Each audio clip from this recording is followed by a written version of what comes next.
Looks like the live stream is going. Oh. And Leslie, can you confirm the recording is on? I'm just not seeing it on my end.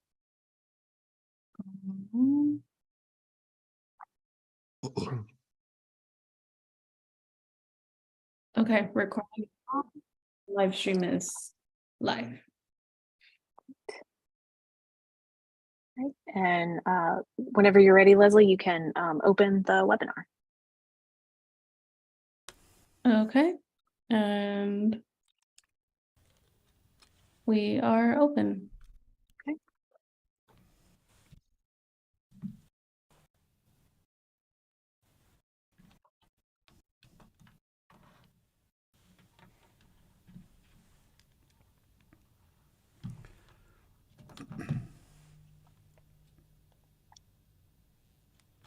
Right, and you're welcome to get started. Great, thank you. We're just letting everybody fill in the room here. It looks like we got a tremendous amount of attendance on this program. And on behalf of the Beverly Hills Bar Association's Entertainment Law section, which is the largest of its kind in the world, and Beverly Hills Bar Association's Criminal Law section, welcome to this special panel on Rust and Baldwin, Lessons to be Learned from a Tragedy. Now, the materials for this program are comprehensive, and I want to thank Christine Lynn O'Connor and others for putting that together. There should be a link there if you don't have it already, but there is a tremendous amount of information in these materials. It's a great resource guide, and with links to a lot of things on the internet, including Alec Baldwin's interview, and with time codes there that we may be referring to. You can do Q&A here throughout the program, and I encourage you to do that and drop those questions into the Q&A function. We'll be monitoring those, and as that's relevant during the program, we'll try to address everybody's program. We're not going to save any time at the end for it. We're going to do it real time during the program. Now, to introduce the panel, we have Bryan Carpenter, who for over 20 years has worked in private security business, tactical military, law enforcement, private sector agencies all over the world as a professional trainer. And now he's the owner of Dark 30 Film Services, which specializes in safety and realism training and armorer services.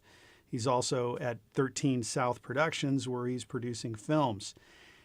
Bryan is working with the DA's office in New Mexico on this matter, so there's some limitations, of course, on what he can say, but very experienced person and very happy to have him. We also have Heather Pearson, who's in-house general counsel for the International Cinematographers Guild, IATSE Local 600, which is a labor union representing camera workers on movies and theatrical productions.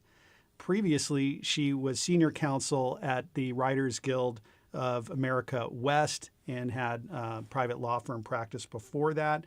And to me, really impressive, formerly a captain in the United States Army. Then we have Richard Kaplan, who's a partner at Kaplan Marino in Los Angeles. He's a criminal defense attorney, both in state and federal court. He's doing complex white-collar crime and traditional criminal cases. He's representing pro athletes, entertainment industry professionals, doctors, lawyers, and such. He formerly was a president of the Beverly Hills Bar Association and served on the executive council for national conferences of bar presidents. And then myself, Christopher Melcher, I'm a legal commentator or analyst for several media outlets and covering this story. Formerly a criminal defense attorney when I started my practice, have a law enforcement background, and now I am a divorce attorney handling high stakes matters for family law cases. So, we are going to do a deep dive on this incident and looking at it from all of our various different perspectives and having a pretty vigorous debate on what happened, what should have happened, and what we can learn from it. But what we share in common is empathy for everyone involved. This was a tragedy. Halyna Hutchins was killed as a result of the misuse of a firearm on a set, and director Joel Sousa was seriously injured. Alec Baldwin's life, of course, is turned upside down, being the one handling the firearm when it went off. And, you know, the crew on the set that witnessed this, their families. So even though we're going to be looking at this with a very critical eye, we all share the empathy for everyone that's been affected by it. The way that we're going to go through this is really building first a foundation for gun safety, because not everybody grew up with guns or has that training. And so we want to start there and talk about what are the basics for gun safety and basically how guns should be handled if they're going to be introduced onto a film set safely to avoid incidents like this. Then we're going to talk about what actually happened on this production, as far as we know from reporting. Then we're going to talk about the charges that were announced against Alec Baldwin and the armorer, Hannah Gutierrez-Reed, and have a pretty vigorous debate here about whether this is criminal or not, what the strengths of the prosecution case could be, and what the defenses are likely to be. And then finally, and most importantly, what we can learn from this to prevent it from happening again. So I want to start with Bryan and talk to you, Bryan, about, or how have you explained to us, first of all, just basic rules of gun safety. So if you were going to teach anyone how to handle a gun, what are just the core rules for safety of a firearm? And then what specifically needs to be done on a movie set? And also want to make clear here, or if you can make clear, that this was a real firearm. It wasn't a prop gun. It wasn't a toy gun. This was a real firearm. So if you can work through, when you're using a real firearm on a set, basic rules, and then specifically for introduction of that on the set, handling of it, and then giving it to an actor. Sure. Well, Chris, you touched on a really good point right out of the bat, is the fact that these are real weapons, and the lack of education a lot of times on pinpoint the lower budget or non-union shows, but it happens, cross-platform, even on the larger shows. A lot of people just don't understand or have not been properly trained with what they're dealing with or safety in general for firearms. So the first thing to establish is, yes, they are real firearms. There's only two types on a movie set, and that is a prop gun, a true prop gun, which means it is a non-functional, completely inert, cannot fire a round of any sort, blank, etc. And what we refer to as sling reelies, which is a real firearm. Now, you can have a rudimentary one, which is very simple to operate, like a single action army, which is what they used on Rust, or you can have a very complex, fully automatic weapon, which requires a special type of weapon. It requires a special type of modification to it to make it work, and obviously trained personnel to make sure it's done safely. So that's one thing to establish right out of the bat. And a lot of productions just don't understand that. Recently, a stunt performer, friend of mine who works in a lot of shows, called me, and he said that even after this Rust incident, the show that he's working on, which is a larger tier movie, decided that they were not going to use blanks. Okay, they're not going to fire blanks at all on the set. So they decided to 86 the armorer's position entirely and only let a prop master work the weapons. What they failed to understand was the prop master now doesn't even have an armorer, and they're still using live weapons. Just because you're not using blanks doesn't change the safety of it. In fact, you just made a bad situation worse. As far as the safety rules, whether you're a tier 1 operations group or whether you're an enthusiast at a gun range, the safety rules are the same. The basic 4 fundamental safety rules set forth by Colonel Cooper, which was the father of the modern handgun technique, and Cooper set forth the rules. And the rules are, number 1, treat all weapons as they are loaded always. It doesn't matter. It may sound a little cliche, but that's the way you treat them. Every one of them you treat as if they're loaded and ready to fire. Number 2, you never put your finger on that trigger until you're ready to discharge that weapon. Number 3, never let the muzzle of the weapon point or cover anything that you're not willing to destroy. And lastly, and this really doesn't or shouldn't, I should say, apply to a movie set, is be aware of what's in front of, behind, and on all sides of your targets, because bullets pass through things. Obviously, on a movie set, you should never have any round with a projectile in it. So really, the first 3 are the ones that in the way that it should operate are the only ones that are applicable there. So you follow those safety rules regardless of who you are, and it's cross-platform across all industries. On a movie set, I also saw where I think it was maybe some of Baldwin's camp released a statement saying that they were going to continue on with the movie, and they were going to continue on. He was going to be the lead actor, etc. And I was on an interview, and the host asked me, she said, what do you think about these new protocols, these new safety protocols? They're going to put industry people that are trained on set, and they're going to put safety guidelines in place. And I said, I really don't understand that entire line of statements, because those safety guidelines are already in place. They're in place for any production that wants to follow them, and they are, pretty well established in the industry. So it all boils down to a rule is only as good as the people that are willing to follow it or to take the time to understand it. Would you want me to, I can get into the weeds a little bit more when it comes to actual operation on set, or with the way that a safety and handling should happen? Yeah, I think that, on those rules 1 through 3, I could see some redundancy built into the rule, because even if you violated rule 1 and didn't check it or make sure somebody checked it for you, and it actually turns out that you have, in fact, a loaded firearm, if you don't have your finger on the trigger, it cannot discharge. And if you're not pointing it at somebody, if it did go off and you did have your finger on the trigger, it wouldn't shoot the person. So there's some redundancy involved there. Now, if you can walk us through just, again, briefly, because some folks have never been on a film production. Some folks would say, look, it's a long day. It's very tight controls here. They don't have time to go do all these safety checks. I've heard some people say that would just be too much time. Could you just walk us through, like, if you were handling, as the armorer and handing it to an actor, how quickly you could actually go through to verify the safety of the condition of that firearm? Well, to that point, I would say this, that's why you hire professionals, and that's why everyone understands and follows the rules and whatnot. Now, obviously, as far as I try to lens this, and I have lensed this, not just from the perspective of an armorer or a crew member, but also from a producer standpoint, and the financial difficulties and time restraints and everything you have to deal with there. And everyone's, like you said, try to be empathetic to everyone.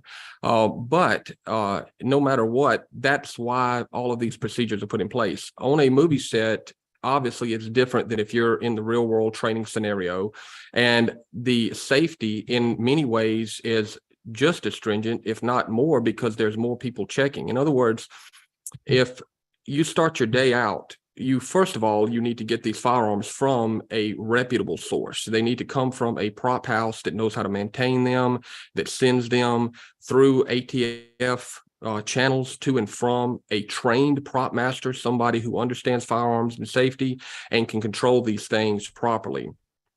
Secondly, the next line is your armorer. You have an armorer that is trained, that understands and has the experience to be able to handle these things safety, and has some background to handle a large production with a lot of moving parts, a lot of firearms, a lot of personalities that you might have to deal with. And that doesn't mean just an actor or a producer. It means that you're the last one of the lines of defense of safety there. And if things are going wrong, that's your job and your duty to stand up and say, hey, this isn't right. We need to do this, that, or the other. But after you have those two pieces in place, you have a prop master that understands and understands weapons and safety, and you have an armorer that does so as well. And then it's just a chain of custody. You have these weapons, you keep them in a safe and secure location. You segregate, ammunition, blank ammunition from any dummy ammunition. The firearms are locked and kept as a custodian of those firearms, they're kept in a locked and safe place at all times. And then I'm skipping forward of a lot. It's a lot on a movie set, because another thing that you have to do as an armorer is understand how to work with an active movie set. You have to understand that we're making a movie here, and there's a lot of different moving parts there, and you'd have to seamlessly work with that. So a soft-handed approach is a good thing. You're not out at boot camp training a bunch of special ops personnel or whatnot. You have to understand how to work with that group and give them the safety they need, with understanding that there's a lot of other things going on to make this film as well. To that point, once you get the weapon and have it out, and let's just say it's just a very simple, single weapon that's being used on set, single, round that's being discharged. Then you take it out to the set, and then there's a safety protocol there where you have to clear this weapon with personnel on set that is using it, your first AD, your DP, your actors, your director, whomever is on set and is going to be in direct proximity to this weapon system. And also the personnel on set, such as your actor and your performers and whatnot. I've worked with a lot of them, and they too understand what is expected and what's not expected. There are certain guidelines and responsibilities, just like getting behind a wheel of a vehicle. You know, the minute you get behind that wheel, you have to do the following things, because those are things that are going to keep you and the public safe. Same thing when it goes for a handling a weapon. You put a weapon in your hand and you accept responsibility of that weapon. And the armorer is also there to make sure that all the guidelines are followed. And together you work, as they say in the safety bulletins throughout the day that are given on set, especially when firearms are going to be discharged, is safety is everyone's responsibility. Okay. And we got some good questions coming in. We're definitely going to hit these as we're going through. And I want to transition now to Heather and talk about, you know, the safety bulletin and contract services. And so for folks that aren't familiar with contract services, you know, who are they? What is that? Is it industry wide? You know, what is the purpose of that bulletin? And maybe if you can, you know, kind of start there to open up that line of discussion. Sure. So the IATSE, the labor union that represents the film crews, they negotiate an agreement with a group of studios, the AMPTP, and in that agreement, they agree that the producers will, and anybody else who signs on to those agreements, make the same agreements, that they will establish the Contract Training Service Trust Fund, which these studios fund. And within that, there will be a industry-wide safety management committee that's made up of members from the studios and from the labor unions, including SAG-AFTRA and the IATSE. And they come up with safety bulletins, and they're posted. And safety bulletin 1 and 2 deal with firearm safety.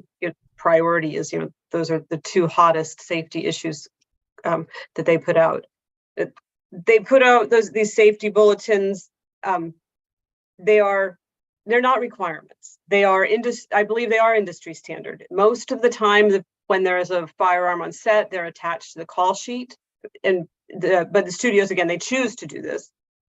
Local 600 has promoted that the safety bulletins 1 and 2 should be requirements of their contract. They're not. They are.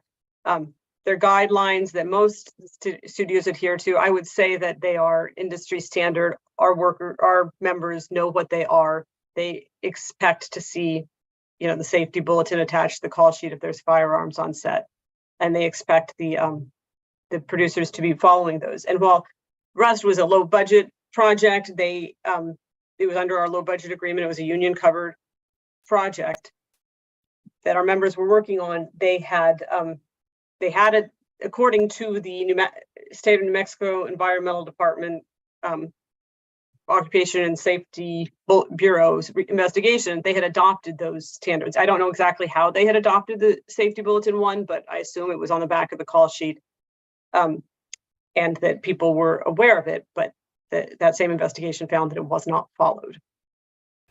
Now, in the CS safety bulletin number 1, it refers to, I believe, the producer being ultimately responsible for the safety on the set, which then can delegate that down to a prop master if a firearm's involved, and the prop master can delegate down to an armorer.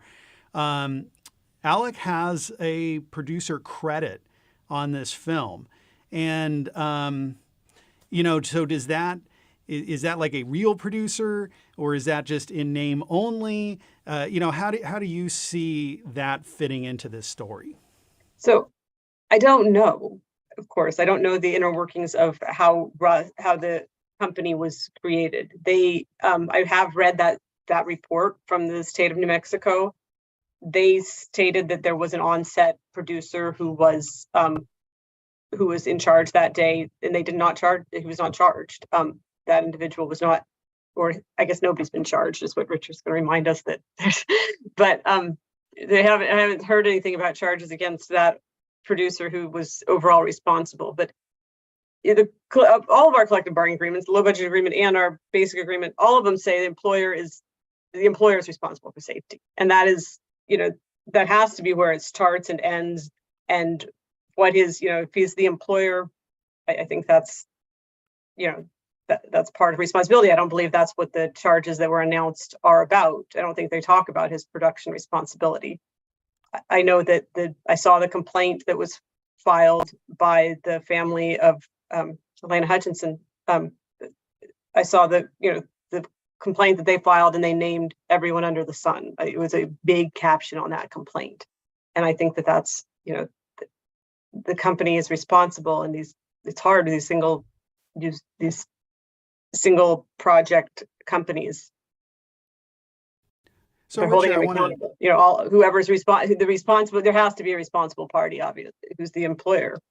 Sure. And we have this distinction, obviously, between the civil liability for payment of damages and then the criminal responsibility. And as Heather's noting that even though, Richard, Alec had some kind of producer credit on this film, no producers were charged or charges were not announced against any producers. So does that indicate to you that the DA in New Mexico is focusing not on him as a producer, but more as the person handling the firearm? That's the way I see it. I mean, I looked at that report also that was put out of New Mexico, and they basically refer to Baldwin's responsibility as a producer was more of fundraising and hiring. There were other people that were named as overseeing what went on the set. And I think we're all kind of aware that, high-end actors get producer credit because they get some back-end money, but they're really not doing the day-to-day on the set. So I don't believe that they're going forward on that theory. I think they are going forward on the theory that he was the one who handled the gun and it went off, and they are saying that it was beyond simple negligence. But criminal negligence is a much higher standard. It's a willful disregard, and he has to have a subjective awareness that what he's doing is dangerous to human life. And I can touch upon my feelings as we go on a little further. You guys have heard it already, but that's really where this is going to go. Is what did he know and what he could have done to maybe prevent this from occurring. I think that's really what they're saying is I think they went through in their press conference. There are 4 people that handled. Any one of the 4 could have, if they did something different, this would not have happened. But again, when I hear that, I'm not sure that's enough for my mind that there's going to be a conviction that this is criminal negligence. Sure, and we're going to build that out. And I'm wondering on these industry guidelines or the safety bulletin, Richard, that, so in a prosecution for something like this, will the DA be able to show the jury this safety bulletin 1 and saying that this kind of sets the standard or does set the standard for safety on a film set?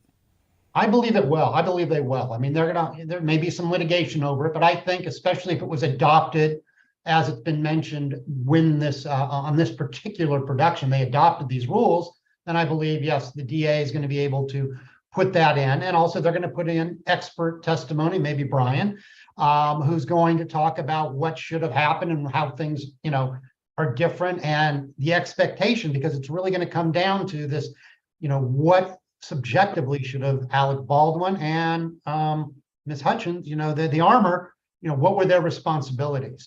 Now, these bulletins, that have so many levels of responsibility, that can also help in a defense, if you're saying, well, somebody else messed up here, and not everyone in that chain has been charged. So again, there's some fascinating angles to this. Sure. And before we go into the meat here of, Bryan, I want to ask you a question before we go into the meat of what we think happened or what we're told have happened on Rust. We had a great question about the impact of COVID rules on, the interactions between the armor and the actor, with distancing and all this stuff. So I don't know, from your perspective, did that could have possibly made it more difficult to have the safety measures in place because of distancing requirements due to COVID? First of all, that was an excellent question. I was reading in the chat. I was wanting to touch base on it. So thanks, Chris. That was a question that has actually two tiers to it. The first tier is, and I've said this for quite some time, there's been a lot of corners cut in filming. Each time a production makes their show cheaper and faster, then the studio wants the next one cheaper and faster, et cetera, et cetera. I think all of you are in this industry understand that. And there's some validity to the financial side of it, obviously. But unfortunately and ironically, where a lot of the corners are cut are in the area of safety. I think we discussed the other day, last week, when we were all speaking on the psychology of that. Maybe the persons that are in charge of the hiring process understand wardrobe and locations and craft services.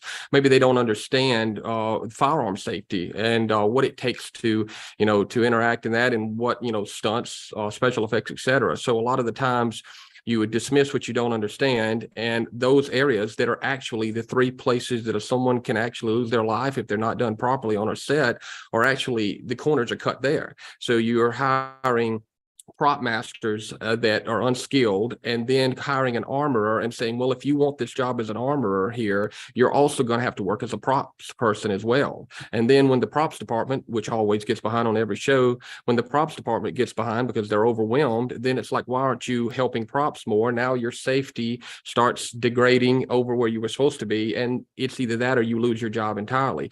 This was bad before COVID. If you think it was bad before COVID, see what a movie is like now with all of the financial burden that movies have now for all of the COVID. And I'm not going to fall on one side of the fence on whether I agree or disagree with the COVID protocol. But what I will say, from a matter of factual monies, dollars and cents, it is a lot more of an impact on money that productions are having to pay. And trust me, we just produced one and it was expensive. And now those same places are looking to cut even more corners. And guess where they're going to go? Back to square one. They're going to cut them where they already were cutting them. You might have 4 or 5 hair and makeup personnel on a show, which I have nothing against hair and makeup, and they are very, very important to us, the nature of finishing a movie. However, you may only have 2 or 3 actors, 4 or 5 hair and makeup personnel, and then you may have 80 guns firing on that movie, some of which complex machine guns, and 1 armorer if you're lucky.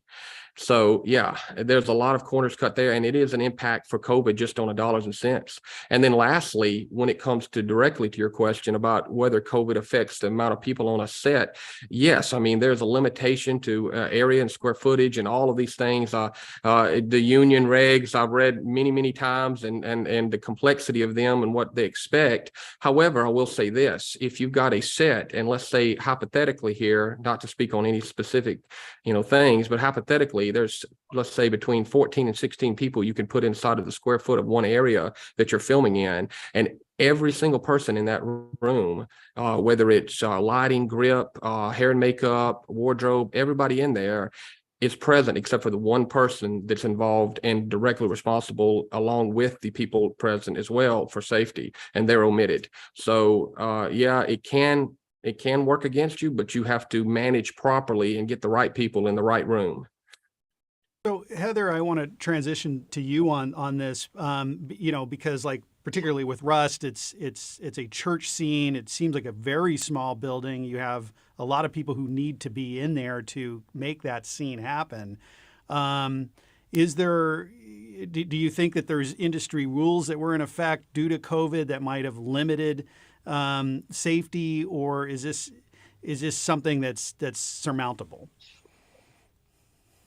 I have not heard any. I wouldn't say that there's COVID safety protocols. I don't call them the union regs that Bryan refers to them as. They're agreed on by the right. employers and the producer and the unions to keep the employees, the workers, safe, right? So these are agreed upon guidelines that we've been working off, and they are work, and they're onerous on our members. That nobody wants to be working carrying heavy equipment in a KN95 mask in the heat and so forth. So but I don't know. And I don't even know, this could be I don't know what protocols they were following at that time. There's different ones, and I haven't I just haven't looked into that, and I haven't heard much discussion that it was the safety protocols that impacted anything that was going on. I have heard things, I've read articles about and spoken to people about, about cutting corners, about, I know, of course, every production is on a budget and they're on a schedule, and, that is where safety goes, and that's where you have to, be most careful. That's what, that's when long hours start to make people, and they were working long hours on this project, as I believe, I don't know if it was the day before, but in that time frame, there had been long hours, there had been long commutes on that project. So I don't think that I don't know anything about the COVID safety protocols impacting it. I know that they're hard. I know that they, like I said, our members are carrying heavy equipment with KN95 masks in hot rooms, and it's hard. But they are things that are agreed upon to keep members safe. So I don't know if they impacted this project or not. So now I want to kind of walk through some of the things that I've read about the incident and leading up to it, and just kind of throw that out there for each of you and any of you that want to react to it or disagree with it. But I just kind of want to build this foundation so we can understand at least what's been reported has happened. So before the shooting, it was reported that there was 2 other incidents where a firearm was used on the set, and that it discharged in a manner that was not planned. And but we don't know if Alec was ever informed of that. So I guess right there, if you have an incident like that occurring, would it not normally go up to the highest levels of the production to saying, like, wow, we had a firearm discharge in a way that was not intended? I think somebody might even got their foot injured in one of them. Is that something that you would expect would ordinarily be elevated to the highest levels and saying, wow, we really need to be doing a better job in our safety briefings and protocols for safety? Anyone want to touch that one? If you don't mind, I'll speak on that, guys. So there's obviously Chris, you follow me on this, as your background would, obviously you've had education and training in this, there's 2 types of firearms negligence. There's NDs and ADs, negligent discharges and accidental discharges. Very, very, very rarely is there truly an accidental discharge, which would be a firearm malfunction, some, very unusual circumstance. Almost all, and I mean 99+% of the time, it's a negligent discharge, operator error, something that was wrong. Now, when an armorer gives off a weapon to a stunt performer, right, or an actor, and they do something improper with it right there, there's really nothing the armorer, if they've done their job and they've trained, educated, instructed, and then hand off the weapon, and then the stunt performer, let's just say it's a stunt performer, accidentally discharges or has a negligent discharge, that's nothing that they could control at that point. That is on the stunt performer. Now, in what you're speaking of on Rust, what you don't do, and I can speak on this, you don't hand off a weapon loaded to someone and let them leave with it or hold it loaded. No matter how many times, and trust me on this one, you have the first AD or the director look at the armor, look at the props and say, hey, hand that gun off, we're about to roll. Unless I hear sound speed, unless I know, and from experience, that they are about to film that scene. In other words, hair and makeup's not going to make an appearance. They're not going to have to change camera setup. They're not, didn't lose video on something, et cetera, et cetera. I hand the weapon off at the very last moment that I can to get on camera, and it's prepared and it's hot, and we call it out and do everything that we need to do at that moment. If you hand off a weapon that's loaded to a stunt performer who, no matter what they may say, will tell you they understand safety, but may not, and they go away with it into, let's say, a actor holding area and discharge it, well, that's an armor issue right there. Now the stunt performer may have had an ND, but obviously it was the armorer that did it as well. So when that happens, generally on a set, there's usually a safety form filled out, and they'll fill out an incident report and say, hey, this occurred at this particular time, and this is what happened, and here's the people present. Now, I also we heard that firearms were being used for target practice on, the filming location, on off time, and which obviously would involve the use of live rounds on the set. Now, I understand from the safety bulletin that there is never to be a live round on the set. So does that compute to, how shocking, I guess, is that to everyone here that if there was a actual live round or target practice being used, if true? It's shocking. It should have been reported, investigated, shut down. I don't like that if there's live ammunition, there shouldn't be people working there. I will just comment on that I obviously saw those reports in the first, month or so after this, but looking at the state of New Mexico, the occupational health and safety, they don't mention that at all. So I wonder if that was more rumor and if it was or was not true. But it's going to be, when we get more to the criminal aspect of it, I think it's an important fact because, if somebody has no reason to believe there's live ammo on the set, then the standard that you're putting on them may be a little different than if there is live ammo on the set. Yeah, and I think, Richard, that's an excellent point. And it's in a jury trial, the information that the jury receives is very controlled because, when we hear and as we're going to go through the horrific safety violations on this set, it's really relevant only to what Alec knew. And there's going to be some issues of proof on whether he was aware of these things or perhaps should have been aware of it. Bryan. Yes, I mean, the most terrifying thing that you can have on any production when it comes to handling firearms is to discover a live round somewhere. And there is no virgin ever in any atmosphere of a movie set that there should be a live round. I will say this, not commenting directly on anything to do with the case, but I will say this, if there were to be live training occurred in any way, shape, form, or fashion, that has to be separated with the utmost safety. In real world training, sometimes you use what's called UTM or universal training munitions. It's basically a wax bullet fires out of the weapon systems and use it, for force on force training. In those particular circumstances, the level of checks that you go through to make sure that there are no live ammunition on anyone's persons, inside the vehicles, anywhere around is just, it's extensive to say the very least. So if there were going to be live rounds used to train an actor, and sometimes actors do request and see what the weapon functions like. We did that in the past. That's one of the realism things that Dark 30 did, but we would take them out to a military base on an off day, schedule it with production. It is on generally the call sheets. They know they're doing it on the day that you're not filming. You never use the same weapon systems that you're using on a movie. You don't even use the same vehicles and travel in the same vehicles. And that may sound redundant, but safety is never redundant. Okay. So now we have a question, and this leads into the next kind of fact that I want to introduce is the armor or the qualifications or lack of qualifications of Hannah Gutierrez-Reed as the armor. And it's a question for Bryan and Heather. So first of all, it's what I'm told, or what we're told is that Hannah Gutierrez-Reed, her father is a very experienced and well-respected armorer, but Hannah was really a newbie, didn't have much of any experience, might have been her first production where she actually served as an armorer. And so one question to you, Bryan, is, what are the qualifications to be an armorer? And then Heather, on the expectations from your side of the industry side, the guild side, is it just, we just rely on the producer to select a qualified person, or is there some greater expectation of what those qualifications are? So let's start with Bryan on what does it take to be an armorer?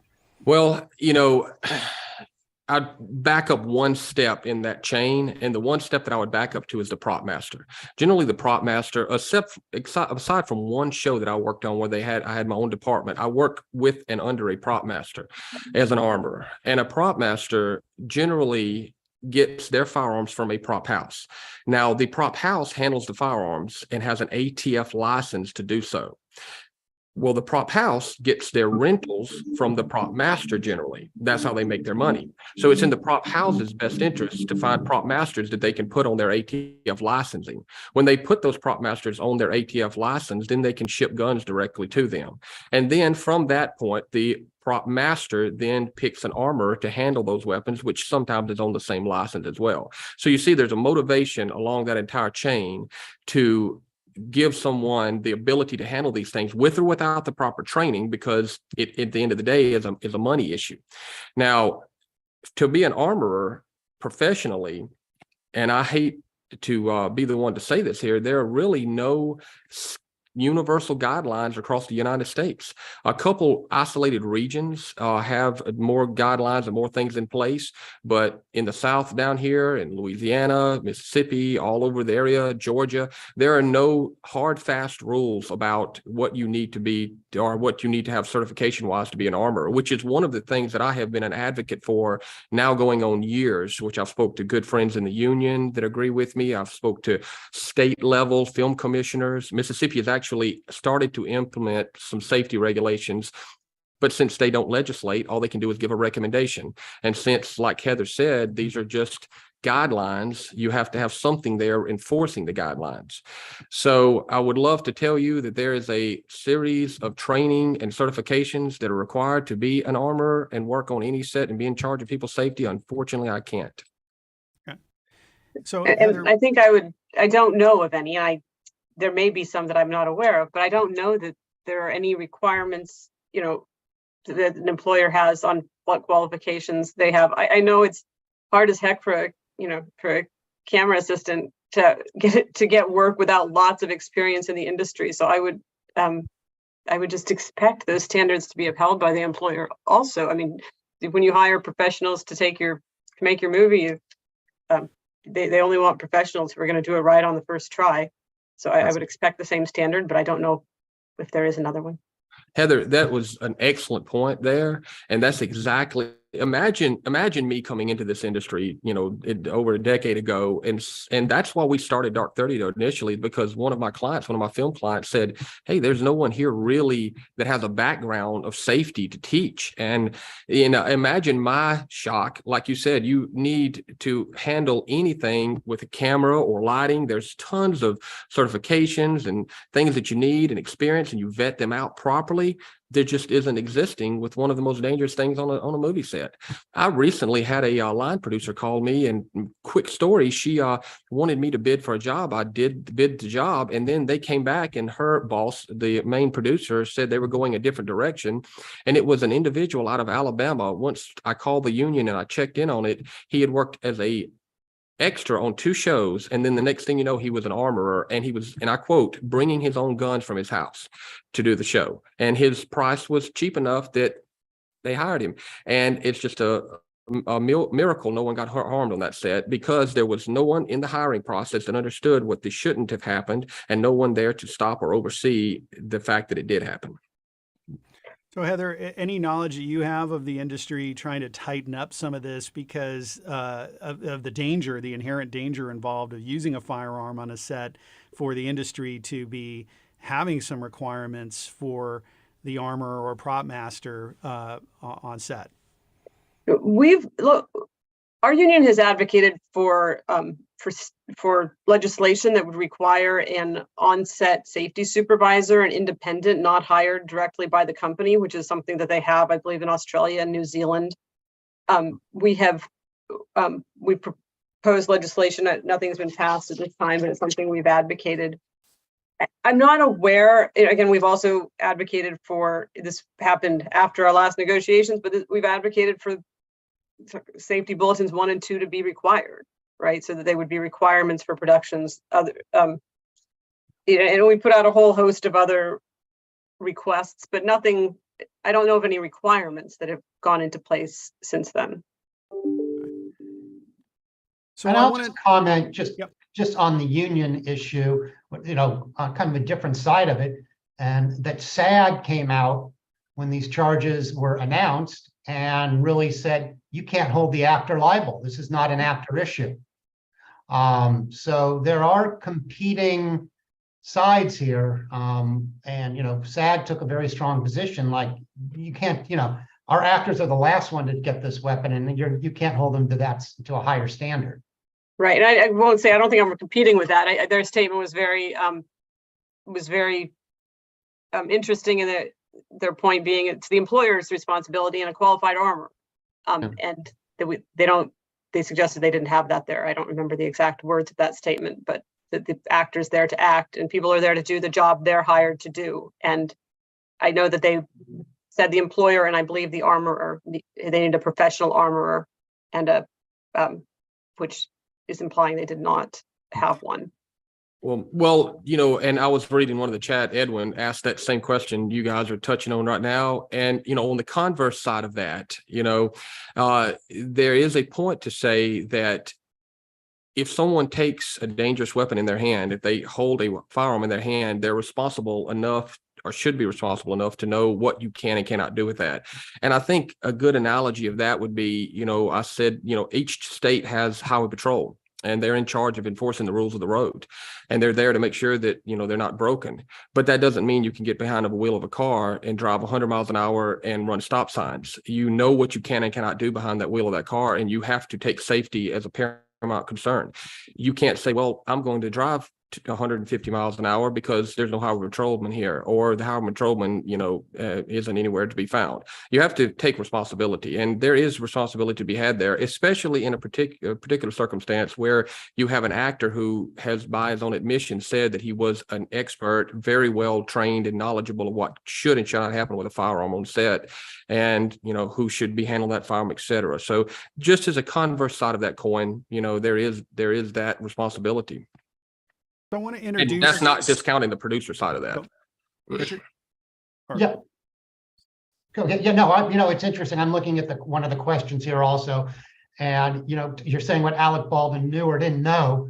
Well, as a defense lawyer, first of all, and I got a funny email from somebody on Friday. They were referring me a case, and I sent a quick email back and said, make sure the client knows not to say anything, until they talk to me. And he emailed back, oh, the Alec Baldwin rule, which again, we have client control as lawyers. We can only suggest things to our clients. But no, I don't think Alec Baldwin helped himself by doing all these interviews and making statements and taking positions and saying he never pulled the trigger. I mean, part of me kind of pulling the trigger almost is irrelevant, even if he had, if I wish he would have kept his mouth shut, but even if he did, the question is, again, we come back to how did the live round end up there in the first place? I mean, normally you would think the worst thing that can happen on a movie set is, there's a real weapon, but there's blanks and it's going to, go off someone, scare them, hurt their ears, maybe there's a burn or something. That's probably what, you talk about reasonable expectations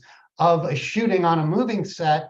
That's kind of the reasonable expectation, not a live round. And that's where I think the criminal negligence part of this case is going to fall apart, because, it's what he knew. And, was it a willful disregard for human life? And of course, we all know it was, he didn't intend to kill somebody and didn't think he was going to, even if this went as bad. Going into a movie set, the worst case scenario is, even the two discharges that happened earlier, one was they were blanks. So, I mean, it's noise, it's scary, it's sound, but it's not as if it caused damage.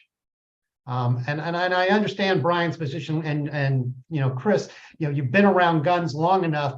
You understand a gun is always dangerous, and you treat it, it's like getting behind the wheel of a car. The car is dangerous as soon as you enter a road where there's individuals.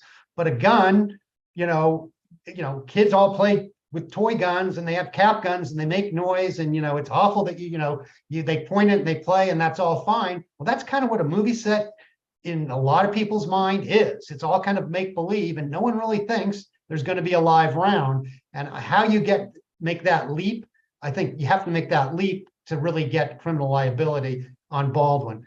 I think from the Gutierrez standpoint, the armor, I find it a little interesting that she was trying to do her job. You look at some of the emails, she kept complaining. They wanted her to do other things. You only have 8 days paid as an armor, and then the rest of the time you're working on the prop team. And she was complaining about that. That may play into a defense that she has. Yes, should she have walked off at that point? Some people, I think Bryan would probably say yes to that. You're not going by the safety, but maybe things would have been worse if she walked off. And maybe she's tried to stick around to do the best she could.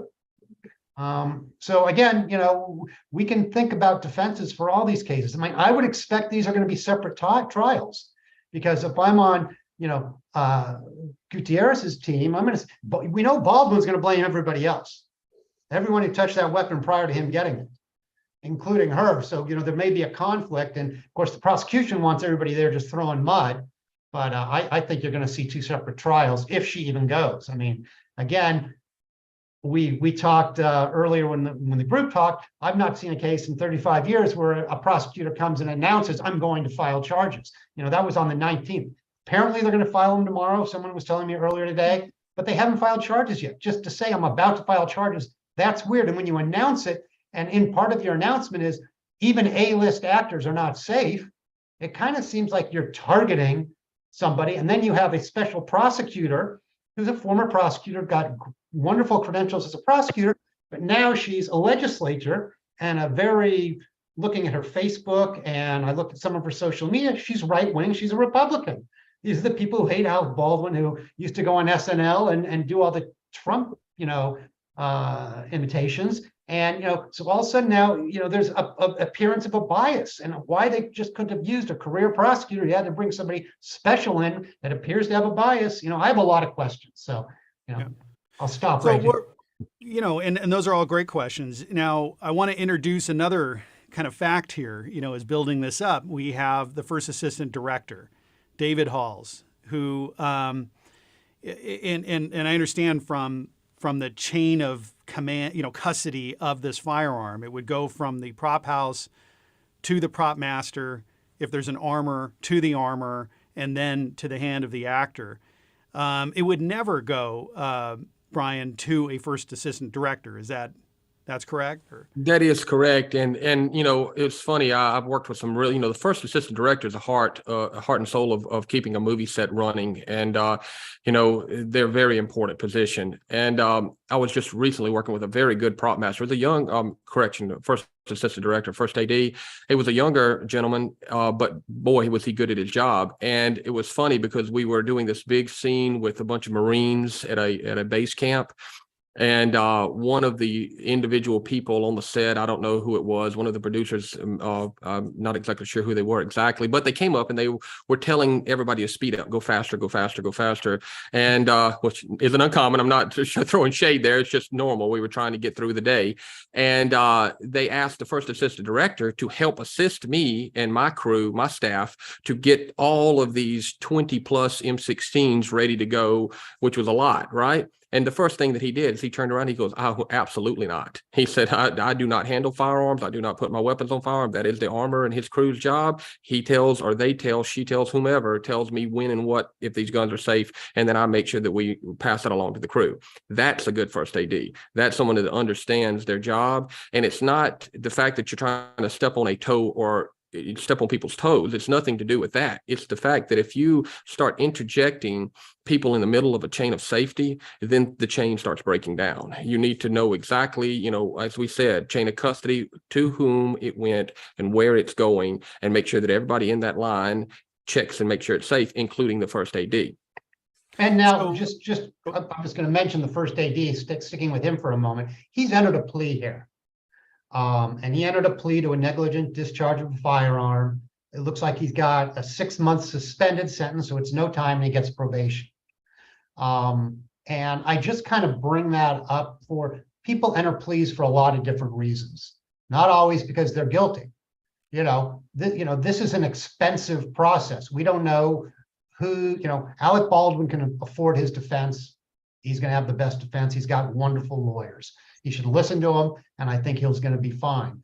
I don't know what Mr. Hall's situation was. He got a no-time deal. He's walking away from this, and he's going to move on with his career. I don't know if he agreed to cooperate, if he's going to be testifying against Mr. Baldwin. None of that's out there yet. But it's just, so we don't know, but we've got somebody who took no time just to put this behind him.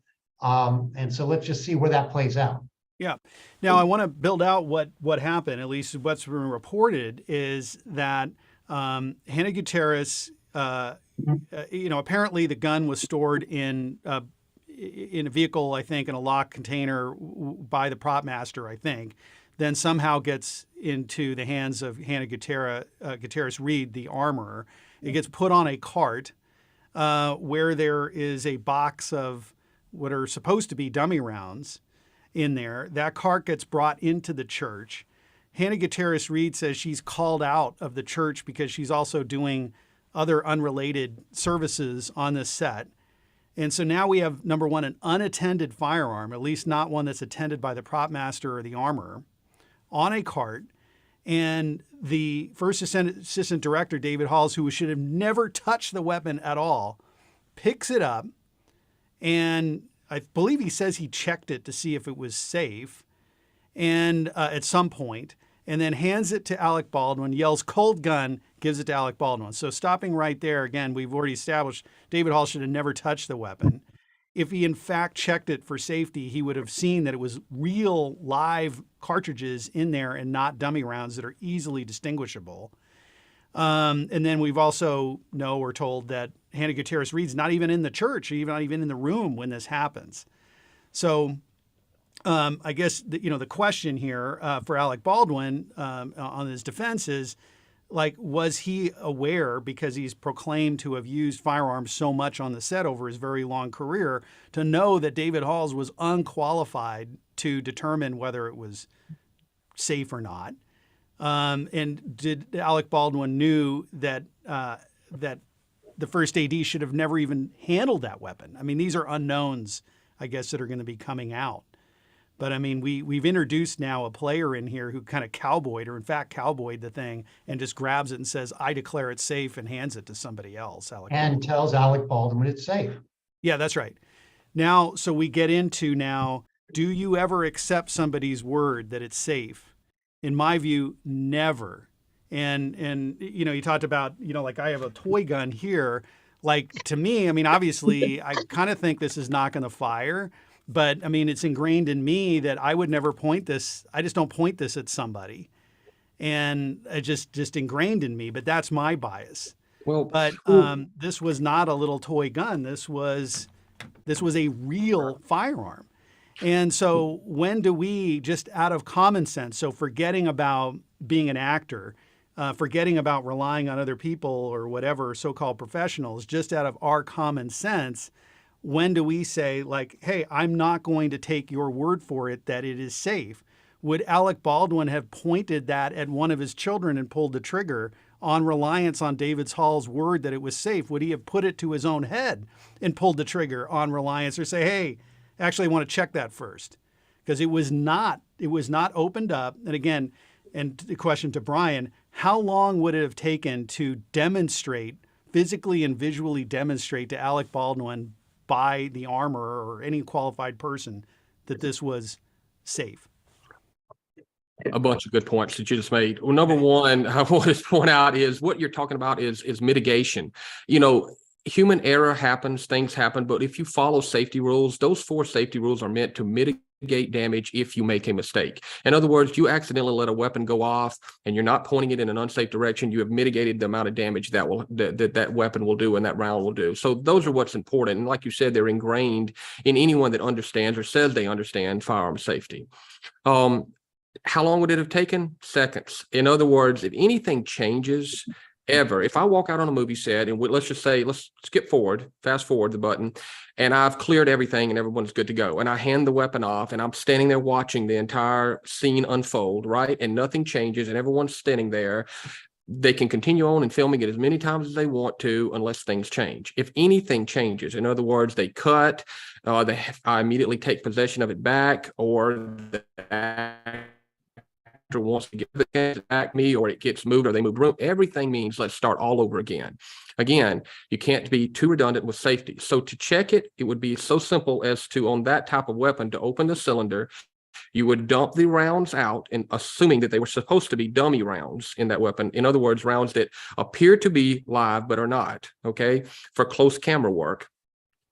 meaning that they were looking straight down the weapon into the front of the cylinder. So if you had blanks in there or nothing in there, you would see the weapon unloaded. So you put dummy rounds in there. You would dump those rounds out. You would each individually inspect them by shaking them, and you can visually and physically hear the rattle and see that the round has certain things on it that mean that it's a dummy, and you would keep your dummy separate, but that's another entire matter separate from this. Then you would show your first AD, you would show Alec Baldwin, you would show your actor, you would show your DP, whomever wants to. Sometimes some of these people say, no, I'm good, you showed it to me, I insist, I'm going to show it to you. If the actors insist on not seeing it, then I would say, okay, then I'm going to show it to another person outside of that chain. So I'm going to make up for your intentionally not wanting to look at this by showing it to a secondary person outside of that chain.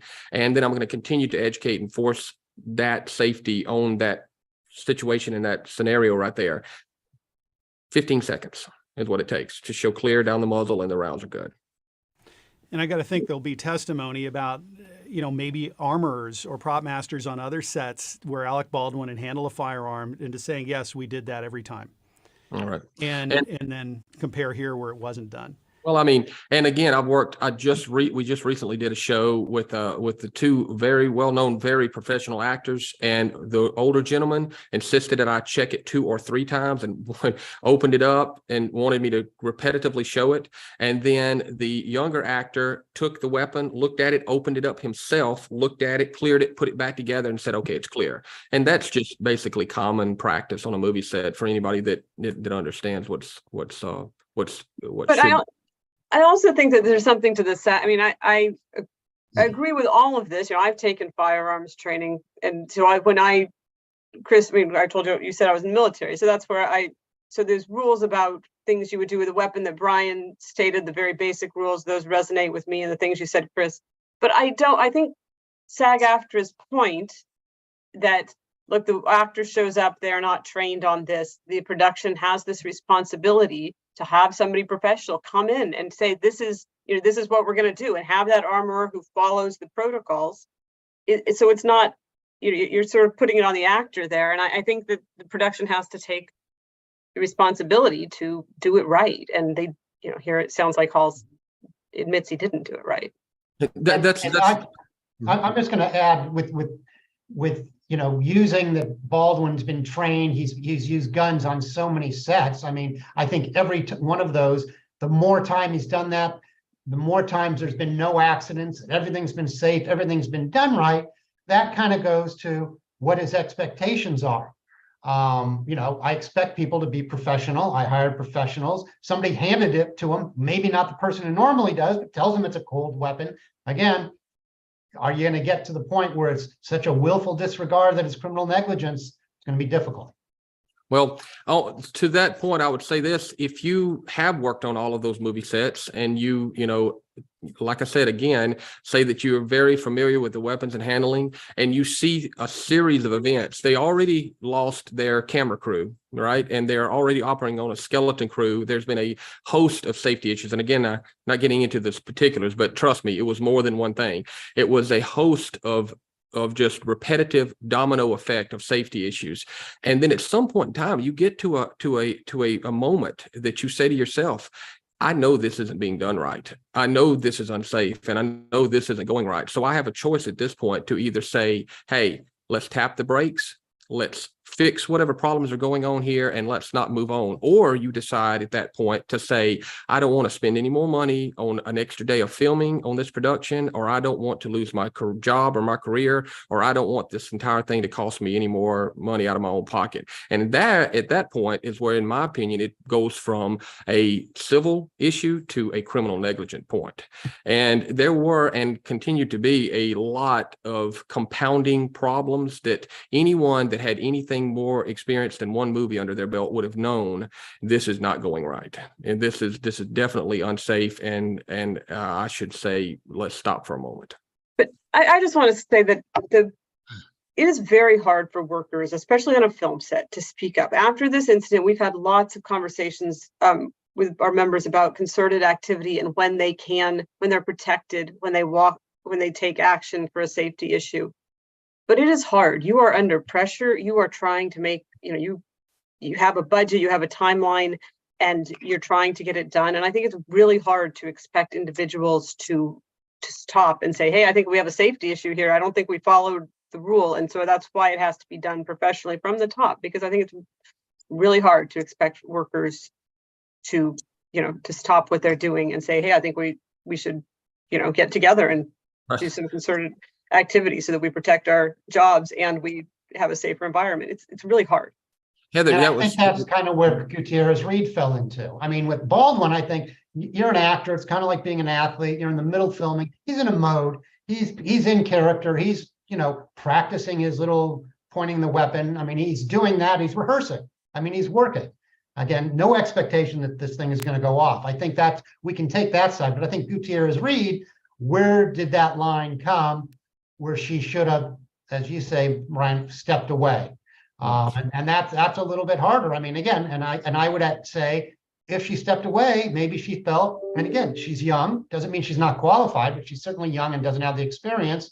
You don't want to walk away from your first job. You want to try to make it right. Hey, they're not all doing everything perfectly, but I'm going to try to fix this. I don't want to be the quitter. And again, I think it's an interesting analysis from her side. It's very hard. It's job to job. Like you walk away from one and you're not going to get another. It's Heather, you're exactly right, and that's why I have been pushing. And you're right, from the top down, education, training, and oversight. Education, training, and oversight. If it's not there, if you're incentivized to hire people that aren't trained properly because they're the cheapest people you can hire, do it somewhere other than in safety. Because when you hire it, and the first thing I teach my armors when I send them out to the set, because they have to understand how to liaise with a movie set, and that's one of the main points, But I tell them, I said, if you're not willing to walk away from this job and quit, then don't take it in the first place, because you are taking on the responsibility of people's safety and their well-being and their life. And if you can't say, hey, I've given you every option, soft-handed, to say that this is unsafe and we can't do it this way, but you're continuing on, and unfortunately, I'm not going to be able to continue on myself. If you're not willing to do that, then don't take the responsibility of safety on, and don't take the job to begin with. Again, it's not like, ordering a wrong shoe size and wardrobe and someone's feet get hurt at the end of the day because they walked in a 9 instead of a 10.5. You actually are in possession of the means to either cause someone to lose their life or not. And this is a perfect example of that. Yeah, I think that's it for me. I mean, this is a deadly weapon, and it needs to be treated with that level of respect, and it wasn't. Live rounds being mixed in apparently in this box of ammunition that was supposed to have dummy rounds, and live rounds being introduced. And so all of the work that's done to make sure lighting and camera angle and all that stuff is done correctly to get a beautiful looking shot. But then really no effort being placed on handling a deadly weapon, an actual real gun on set that's being pointed. Now I want to talk about this issue of finger on trigger or not.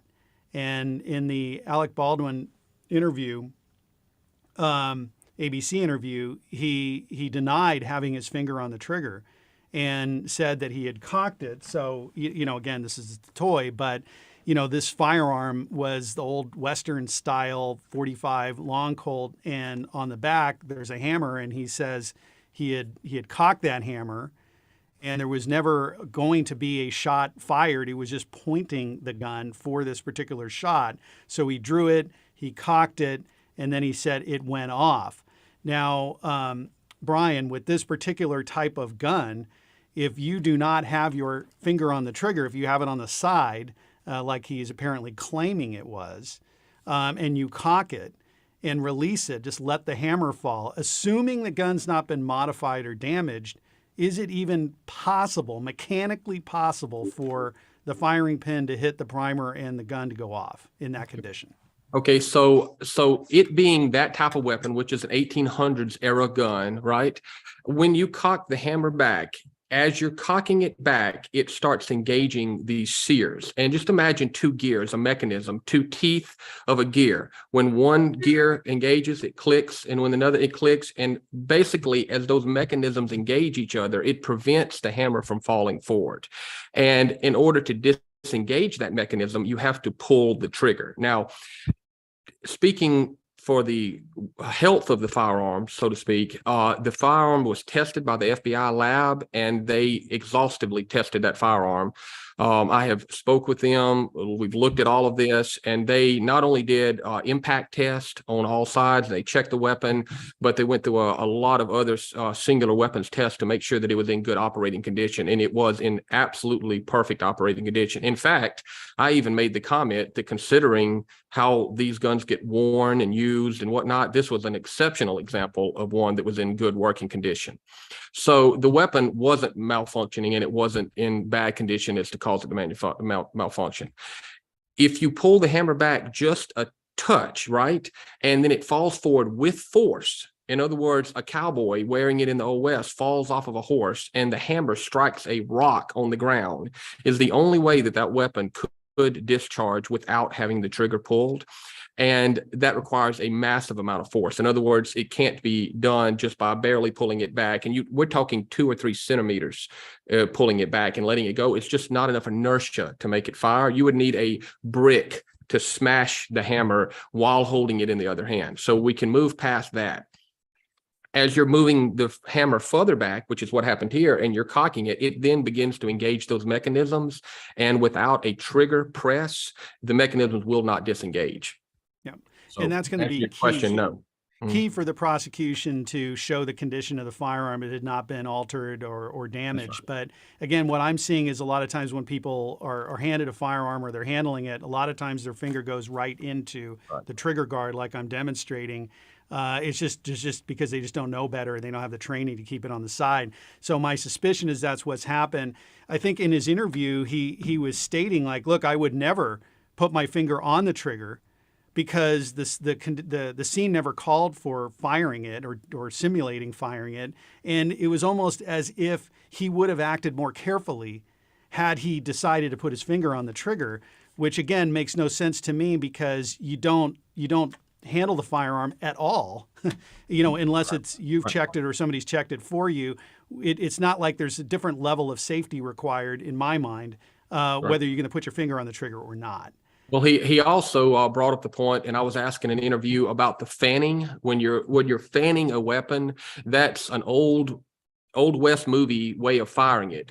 Basically, you hold the trigger down, depress it fully, and then with your palm of your opposing hand, you just rake the back of the hammer and make it go all the way back, and then just rake it and let it release, and that will fire the weapon and rotate the cylinder. However, that's a nonsensical point a point to be made there because you're still pulling the trigger. It's just a type of firing without pulling the trigger multiple times. You're just holding it down constantly and then fanning it. So that was another point that he brought up that really didn't make mechanical or functional sense, and certainly not safety sense. Well, he had PR people advising him. I think not lawyers when he was doing that at those interviews. And I think if they were advising him, he wouldn't have given any statements, because anytime there's a chance for a criminal case, you want as few statements out there as possible. So when you testify, you can, you're clean and it's easier. Now, if he testifies something differently, they're going to have these interviews, and I think they will be able to introduce them and play them. Okay, they weren't under oath and all of that, but I mean, I think in his mind, somehow he believes he never pulled that trigger. I'm not sure in defending this, because as I made clear, I don't think it would matter, because if the expectation is that there's not a live round in it, then what's the worst thing that can happen is this does go off and somebody doesn't get hurt. So I don't think it would have mattered to his defense, but somehow in his mind, he really doubled down on that. And I'm not sure there was a good reason to do that. And that, Chris, brings... I'm sorry, Chris. One of the things that I wanted to bring up before you, I think that what Chris said, and it was very good just a moment ago, is would Alec Baldwin have cocked that hammer and put it up to his temple and pulled the trigger if it had been a suicide scene? Would he have insisted that armorer be in that room and that first AD didn't hand it to him and say, hey, this thing's fine, go ahead? Or would he have said, hey, no, this isn't, I shouldn't be taking it from a first AD, and where's my armorer, by the way? And I'm not going to point this weapon directly at somebody, especially in the proximity we're at. It was a very good point. And, I don't know many people that would do that. Well, maybe you're segueing to what Chris is saying. Now, going forward, what's going to happen? And that's, I Well, think, yeah, one thing about Richard, you're and I think you're doing the best job that could possible, as a defense attorney. But hey, what's the worst that could happen? And this leads into one of the questions about Brandon Lee, who was killed on the scene on the set of a movie, and it was supposed to be blanks, and there were blanks. And so it's not just a matter of, hey, at the worst, it was a blank and it would have fired and something like that. In the Brandon Lee incident, there was a obstruction or something in the barrel of the gun that should not have been there. And in my understanding, or maybe it was an improperly manufactured blank, but it actually caused something to go down the muzzle and kill him. So, it I think goes back to the reverence of a deadly weapon. And unfortunately, some people just look at guns as toys when, again, to my mind, it's the same as a stick of dynamite. Or if I asked you, like, hey, let's drive together in a car, I'm going to blindfold you and I will tell you when to brake and turn. Trust me, no one's taken that bet. No rational person has taken that bet. But again, with a gun, and it may be his best defense is instead of what he said on ABC, like, hey, I know what I'm doing. He should have said, I am completely ignorant. I'm not an expert. I'm an actor. I'm really good as an actor, but I know nothing about guns. And I don't even know chain of safety and all this. There's a guy, David Halls. He looks very qualified to me. He handed the gun, cold gun. I've never had a gun go off in my whole 40-year history of acting. That would have been pretty good to me. Again, not with my background, but it's just still, he said too much. Okay. He said too much. Yeah. Go ahead. Now, and also another comment was about, maybe they're filming at the time, and I don't know, how much of this is actually on film to see his finger actually going on the trigger. Do we have that footage that might actually be there? But again, all important questions. Somebody lost their life. Somebody was shot. Alex, like I say, I think he has to rationalize to live with himself that he didn't do anything wrong because he killed somebody. And it's it's just devastating thing. Okay, so now I want to move to conclude about what we can learn from this, because we don't want another Halyna Hutchins. We don't want another Brandon Lee incident happening. And so, Heather, do you see real industry changes being made? We've heard some people say, don't even use a firearm at all. Use a simulated weapon and then deal with it in post somehow. We have the rules, and as Bryan said, if you follow the rules, even if you break one of them, you might still be okay. Here we broke all of them, but are the rules need to be changed? The way that we do things need to be changed. How do we avoid this? Well, I think those rules that we have are good rules. But we'd also like an industry pledge not to use firearms, to use replicas whenever you can. And I think most of the time you can. I'm not a producer, but it seems that most of the times that, we talk to our cinematographers and they feel like it's almost always reasonable to use a replica. If you have to use it, make sure you use one that cannot fire live ammunition. So those are things that, we think could be improved, in addition to requiring those safety protocols, not suggesting them, and having an on-set safety supervisor. Again, there would be a third-party person that we think should be an industry standard. But I do think that, but I don't know if people are moving away from on-set firearms. I know that we get, I don't know how often it happens. I know we get calls sometimes when it does, and we certainly, people right now are talking about safety, but sometimes that doesn't, safety issues we get excited about them and then we forget when we get busy. And so, Heather, have there been discussions about putting it in contracts and saying, look, we're mandating that I don't know, that the armor have a certain level of experience, or mandating that we have a safety officer on scene? Do you think it's going to head to that direction to actually, rather than relying on people to hire qualified armorers, to actually mandate this somehow in a contract? And I do think, Local 600 put out a resolution on the use of firearms and what we think should happen, including using replicas and all the things that I've been talking about. I think more will be contractually, we're always trying to get safety issues resolved. When this happened, we were in the middle of our negotiations, and people, our members did not trust, because of an incident like this, our members were had a very hard time trusting productions. They didn't want, they're trying to learn their own safety, and, they're looking for training or for onset safety because, and as I said, talking about concerted activity and what they can do to protect themselves, because they're concerned that employers aren't going to, and we're obviously going to press for employers to have those safety standards. And I think in the end, they want them. Obviously, in the end, I don't think employers want this to happen, and they're going to look for better ways to do it, to make it work more safely. So I think we'll see less firearms, but I don't know.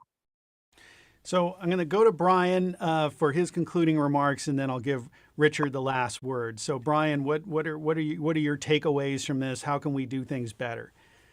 Well, I've used a firearm as a tool my entire adult life, since right after 1992. And it's only as good or as bad as the hands that used it. I always say, if the bad guys have them, you better hope the good guys do as well. Having said that, to want a world without firearms or without that kind of thing, if I didn't want that, it would be something wrong with me. So obviously, I would rather us not have to use firearms in real world or film if necessary. But I also like to say it's not all rainbows and puppy toes out there. In the real world, they're needed, unfortunately, still. And in the film world, SFX, special effects, just isn't quite where it needs to be to get the ultra realism that audiences want and demand in certain shows, especially military shows. I think that it will get there. And I think that when that happens, it's not just a muzzle flash, it's the ejection of the rounds, it's the reaction off of the blast of the muzzle. It's a lot of different things that go on there. But eventually special effects will get there, or VFX will get there. And when that does, that's going to be great, because then you will not have to have a live firearm on set. But just like the example I used initially about the set saying we're not going to use blanks, so now we're not going to have an armor at all, but we're still going to use live weapons. That is an example of lack of training and education. So at the end of the day, it's all about, and Heather, the unions, and everyone else, the states and everyone else getting together and saying, hey, look, we know you're going to try to save money in places, but you need to be educated and understand what you're dealing with, what types of persons you need to hire, and more about the things on a set that can affect and harm someone or kill someone if it's done improperly, and then enforce those regulations. You have to have somebody there saying, hey, this is what needs to happen, and then we're going to be keeping a close watch on you to make sure that it does. All right, Richard, your concluding remarks, and if you're willing to predict what's going to happen on charges against, what's the outcome of the charges going to be against Alec and Hannah? Sure. Well, first off, I'd say, everyone on a movie set wants safety. They want that, from everybody. Nobody foresaw this was going to happen, and that's a big issue.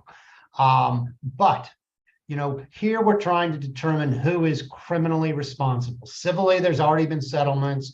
There's going to be the payments.